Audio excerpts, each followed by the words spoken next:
from South America. Let's go all the way to Africa. Let's go to the islands of Madagascar. Now some of you may have seen him in that same show called Madagascar. I'm sure you remember the cartoon, Madagascar, right? And he like to go like this. I like to move it, move it. Coming right up is our Richard Lima. There you go.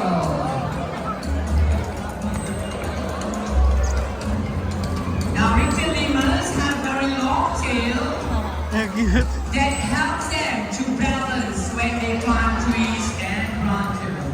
Now as they're climbing down, notice that his tail is swinging from left to right to left. That is to balance themselves when they are on the climb. Okay, joining us, Alamak. Joining us also will be BB. He's coming by the back wing. Kasama Macau, no? Now, Richard Lemurs, they are usually very sociable animals. When they move on the ground, if you notice, they will have their tail high up in the air to make sure that the whole group stays in place. Ladies and gentlemen, for those of you are standing up, please stay seated. Hello? Can you sit down? And please, boy, sit down before he bite your pudding. Okay. Okay. Now again, once again, those of you, if they are very close to you, please try not to reach out and touch them. Alright? Now joining us also will be SB. Now SB and BB is a combination of father and son. Okay? Now today we will show you how agile they can be and what they will do to prepare themselves before a steam fight. Now what is a steam fight? I will explain to you in a bit. Right now, see what they will do to prepare themselves before a steam fight. They will rub their tail against the sandlands on their wrist. You saw that? Again, you try that again with BB, right?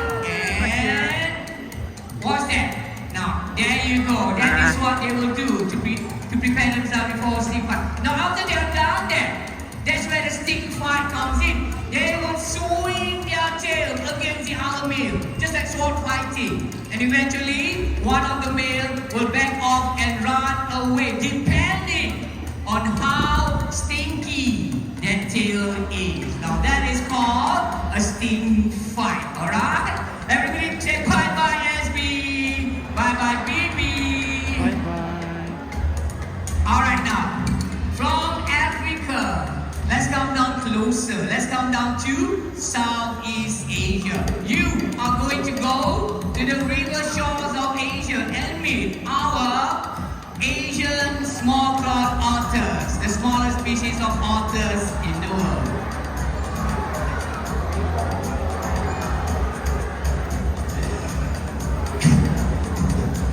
Now, Asian small-clawed otters have very good eyesight, both in and out of the water. There you go. Now as they swim across, watch closely, right? You see that? Now, the back part of the body, it is actually coated with oil to keep them waterproof. And the front part of the body, where their fur is slightly thicker, that is to keep them warm. Right? Now, you can find otters in Asia. You can also find otters right here in Singapore. I'm sure some of you may have seen otters in Singapore, right? But do not be mistaken. The otters that you see right here in Singapore are not of the same species. They are slightly larger than the one we have right here. Alright, now not to worry. We're gonna have one more otter to come out to help us to recycle the tin cans and plastic bottle stage. Now let's see if we can get Quiz to come out with his trainer. Let's see. Quiz, and here he comes. Together with his trainer, Tom Cruise. There you go. And right here he's going to help us to recycle, first of all, the plastic bottle. And then the tin can. And last but not least, the last tin can. There you go, ladies and gentlemen. Once again, our agent, Small Cloth Author, together with his trainer, Hashim. There you go. Thank you, Hashim. Alright, now from the river shores of Asia, let's go to the airways of Africa. Andy, my next friend, very swift, very silent, and also very agile in the air. Talking about our trumpeter Hornbill. Can you see him? There he is. Now this is Charlie, by the way. Now, although they are called trumpeter hornbills, they do not play the trumpet. It is actually the sound that they make may sound like a trumpet. Actually, they sound more like a baby's cry. Now, as it flies across, watch and listen closely. There you go. How sweet and how silent they are. Now, usually, the male is slightly larger than the female. And if you do notice that cast over their bill, now that cast, the larger they are, the more attractive they will be to the opposite sex. Okay.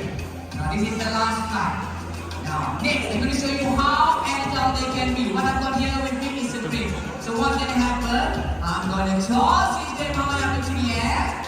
You get started to test the grip. Ready? 1, 2, and 3. Go!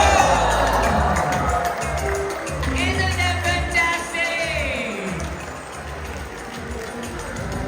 Now that is how agile they can be in the air. That is how they would also swoop down to catch a flying insect on the go. Alright? Okay, now for the next appearance. Now they are usually very shy creatures. Now you seldom see them out in the open and you seldom see them out during the day. Talking about our hawk badger. Can you see them? Here they come. Let me see. We have a marshal there. Now hawk badger can be mainly found in Thailand, in India, and also Indochina. There you go. Now, ladies and gentlemen, if you're taking pictures, this is the best time for you to take pictures because this is the only time you get to see them out in the open and even out during the day. Now, usually they would come out at night to look for food. There you go, ladies and gentlemen, our hawk badger. Masam, Alright, that was cool. But let's slow things down a little bit right here. Okay? Now, my next friend has a pretty nasty reputation. Some people even call them evil. And they strike with no warning at all. They even give out this loud hissing sound. What am I talking about? Snakes. Now snakes, they love cool and dark places, such as underneath your seats. wala dahil. Now look around you. We may surprise you. Look underneath you. tala. If you do see a snake, please raise your hand so that everybody around you can run away. Basta kuan lang ka ng I was just joking. Okay, let me see if I can find one right here. They also love dark caves. That's just this.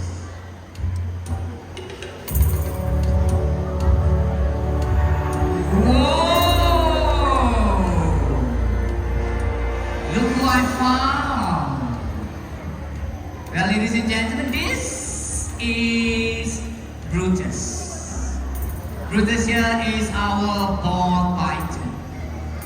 Now, ball pythons can be found in Africa, and the reason why they are called ball pythons is because when they are scared, they will coil themselves into the shape of a ball. Now, they are also known as the royal pythons because in ancient days, Queen Cleopatra uses them on her neck or even her wrist as an accessory. How cool is that, right, ladies? Now, many people have this misconception that snakes are wet and slimy because of that glossy shine on their skin. Well, they are not, alright? They are actually smooth and dry. But if you have a chance to go down to our reptile garden, that's Ectopia, and if you do see a keeper holding on to a snake, you can approach them, have a feel of the snake, and you will know they are actually smooth and dry. Alright? Okay. Enough of the snake. It's time to get serious. Now, ladies and gentlemen, we hope you have enjoyed journeying with these amazing animals and that you have come to appreciate how fortunate we are to share Earth with them. But I need you to witness a sad truth. Now, the animals you met today are fighting a losing battle in the wild because of us humans. We destroy forests, leaving them without food, without shelter, and without protection.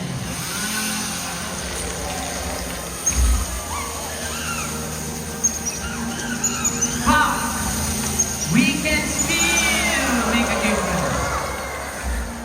We can stop destroying their habitat. We can stop polluting our air and our waters. We can stop contributing to climate change. And we can end the illegal wildlife trade.